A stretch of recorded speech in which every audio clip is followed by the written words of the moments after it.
So yun guys, ito yung setup natin. Ito yung yan, ipa-plug natin sa camera yan. Yan yung Racing Boy. Then dinaan ko siya sa ilalim ng balaklava.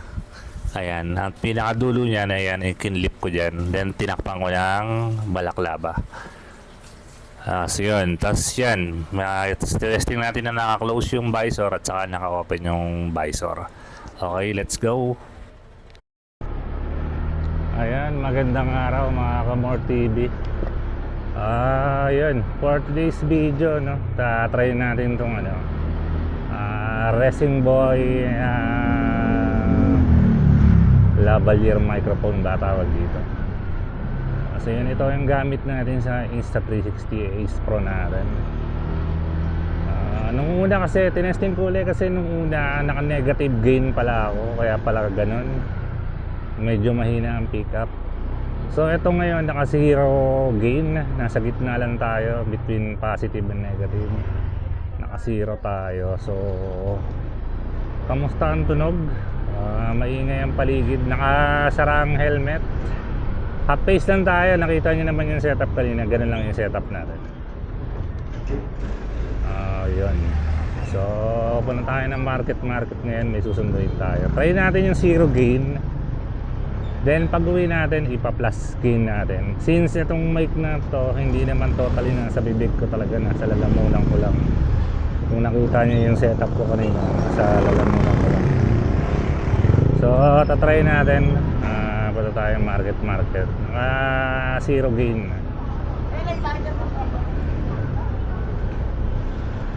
So titignan natin kung kamusta yung audio. Nung una kasi napakahina, naka-negative 36 dB yata.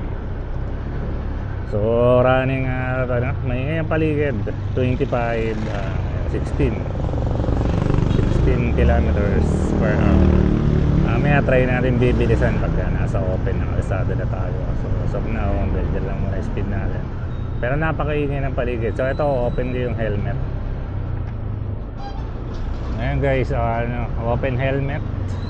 Kamusta ang audio? 1, 2, 3 1, 2, 3. Okay pa ba ang audio natin? So again, tayo, yung gain ng external mic natin is naka zero. Hindi ko kasi alam yung setting nung una na may ganun pala. Kaya pala napakahina.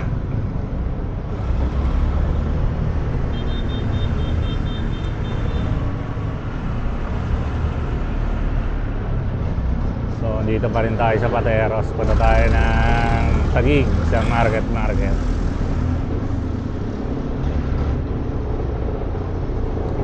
Naka-expose lang tong mic natin ito. Ngayon naka-open tayo.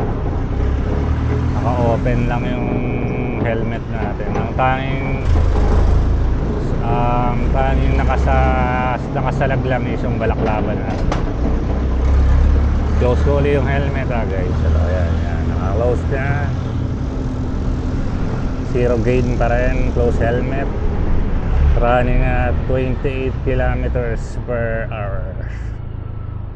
Alright. Maingay ang paligid natin. Marami sasakyan. So kamusta kaya? Yung una is maganda naman ang ang pick up. Wala masyadong noise. Medyo mahina lang talaga ang tanggap ng camera natin since ang external mic niya setting is naka-negative.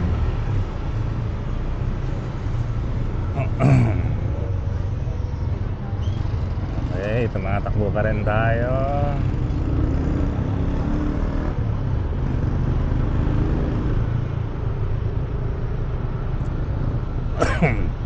May mga alternative kasi dito sa mic na to, no? Kaya lang masyadong mahal. Itong Purple Panda, ang maabot ng 3,000 yata. So mahal siya. Saka may isa pa nakalimutan ko na yung isang mic kung anong tawag yun.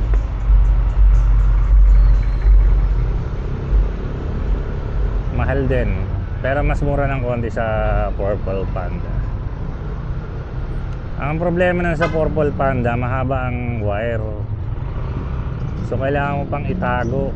Hindi katulad nito, Naka ano siya talaga, built-in, nakagawa siya talaga para sa mga motovlogger. Ang wire niya is 12 inches, so hindi ka mahihirapan magtago ng wire nito. Alright, palabas na tayo ng Pateros guys.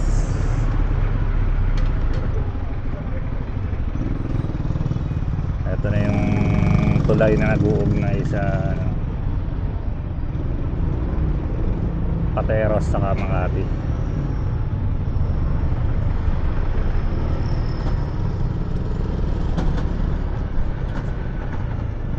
Ayan. Pagkatawid mo sa tulay na to, nasa Makati tuloy, Taguig. Dati kasi Makati to guys.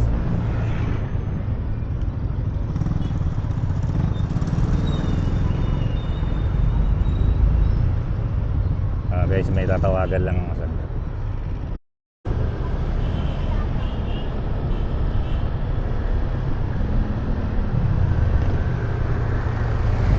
alright, tuloy-tuloy pa rin tayo. Ito, medyo makakahataw-hataw na tayo dito. Medyo maluwag-luwag na kalsada rito. Ayan, 34 kilometers per liter per hour. Ayan, 35 to 40, 30 to 40 pala. Mga baba tayo minsan. So open helmet yan ha, open helmet.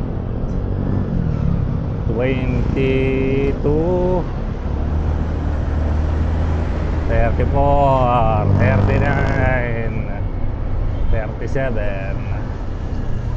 Kamusta ang audio? Sana okay. Open helmet tayo, open helmet. Zero gain pa rin yung ating external mic. Alright. Counterflow malala. Alright. So, muna tayo sa market.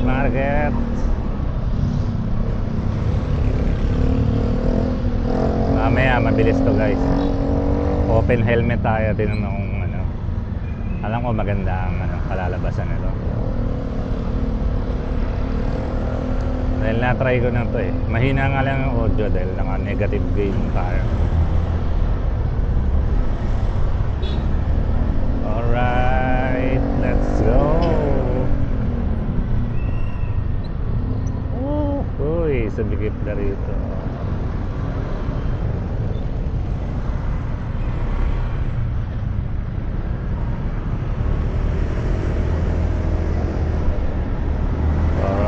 Yan guys, medyo hataw na tayo. 42, 48. Kaya tayo dito sa elevated U-turn guys. Nakita nyo kung gaano marami sasakyan. Nga pala, disclaimer guys, hindi sponsored tong video na to ha. Ano lang to, bili natin itong baka gusto ko lang ma-share sa inyo. Baka may gustong gumamit itong resin wire mic. Napakaikli lang ng wire, hindi mahirap itago. Yung Purple Panda, napakamahal. Haba-haba ng wire. Ito, napakaikli lang. Alright.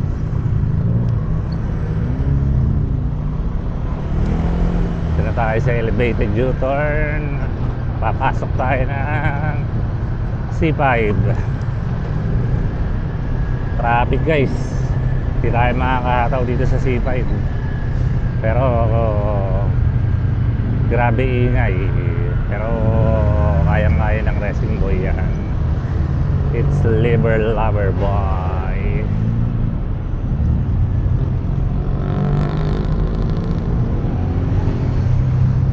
Traffic, nakakasar. Nakaka-stress tong traffic na to.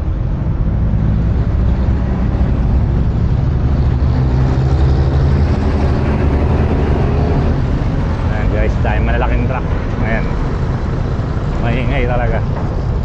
So kung nangingibabaw pa rin yung audio ko, good job sa racing boy. Open helmet to ha, open helmet. Close ko na, close. Ayan guys, close helmet tayo. Using Racing Boy pa rin.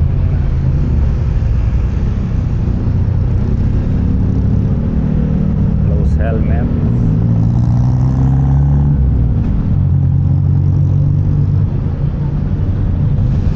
Alright. Teka mods. Teka mods. Medyo delikado yung ginagawa niya. Buti may wang-wang siya. Kung wala, nako, hawit. Meron pa namang mga motorista na hindi marunong magbigay.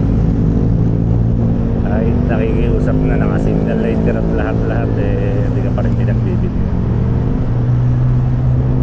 Ay, puta, mali. Dito pala ako sa kabila.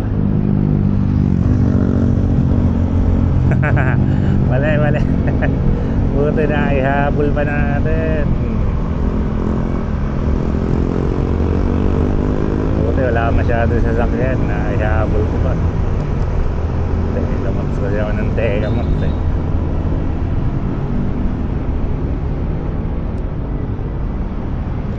Ayun. So guys medyo 40 plus na ito tinatakbo natin. Basta ang audio, rinig pa ba? Close helmet na to. Close helmet.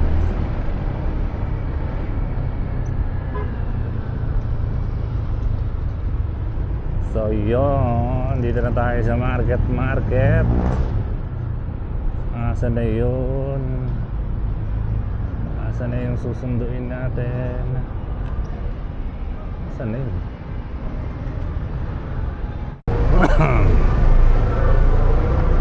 So yun guys, binago ko na yung setting. Nandito na, may sinundo na tayo. Binago ko na yung setting.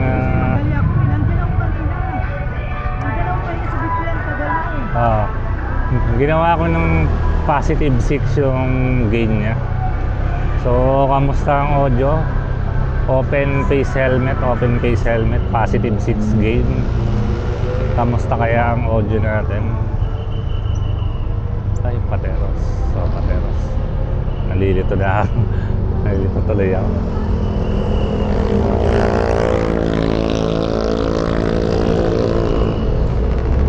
Ayan guys, eto medyo hataw to, no? 30 po, running at 45 kilometers per hour. Open face helmet. Kamusta ang audio natin? Normal lang yung audio, di ako nasigaw. Alright.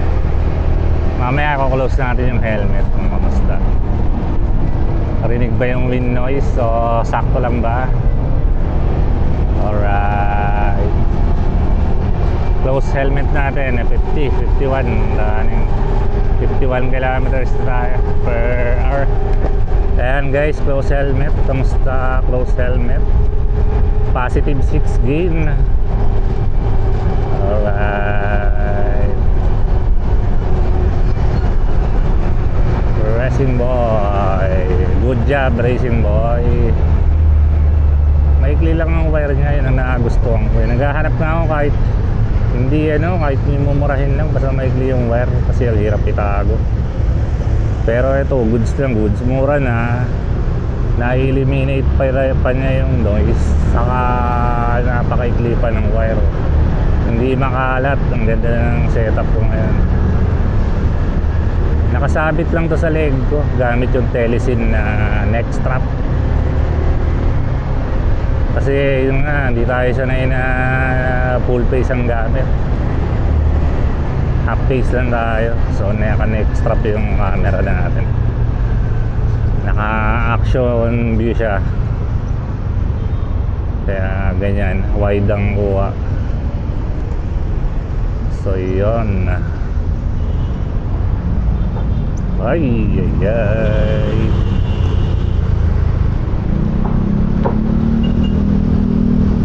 Ito na. Nasa puting na tayo. Daan muna kami lahat sa pizza. Bili kami ng pizza lang.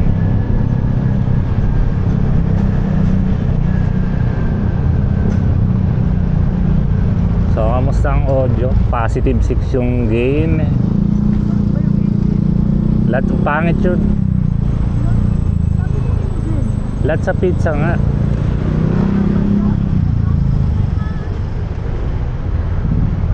Mamaya.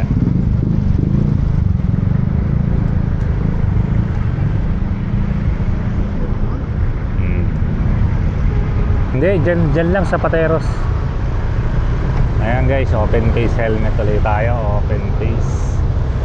Kamusta ang audio?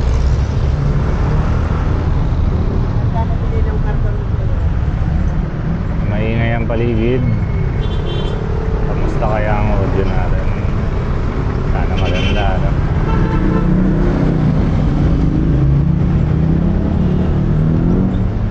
So yun guys, siguro dito ko lang tatapusin yung vlog. Maraming salamat sa mga nanood. Gusto ko lang i-share tong Racing Boy na nabili.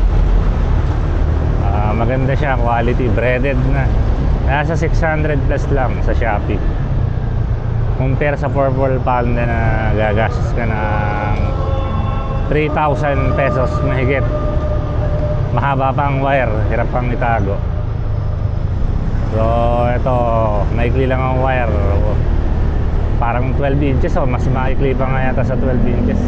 Enough lang para umabot sa bibig mo papuntang mic. So goods na goods talaga. Alright, dito rin tatapusin yung vlog. Maraming salamat. Hanggang sa susunod. Paalam.